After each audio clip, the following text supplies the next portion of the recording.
रामजीरी रिछेडरा पास में नाडेवा गांव में विद्युत शॉर्ट सर्किट कारण एक वाड़ा में आग लगी और अचानक आग रा कारण अंदर एक भैंस बंदी तकी ही जो भैंस भी जिंदा जल गई। फायर ब्रिगेड री कोई सुविधा नहीं व्यवहार कारण कुंभलगढ़ क्षेत्र में बड़ी संख्या में लोगा में आक्रोश री स्थिति है और बटे आए दिन आग लगती रहे और हर बार अणी तरह ये दुर्घटनाओं वहती रहे है।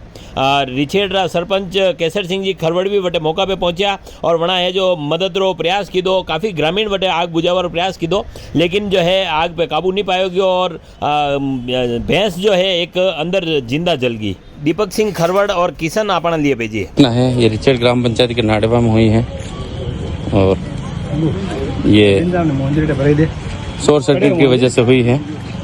वाह में एक टैंकर भराजो न पानी रो आयरन सब एक बार अन्य भराई दो नाडेवा साइड पानी अन्य भराई दो।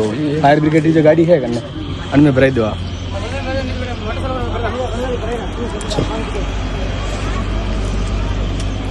ये तो बने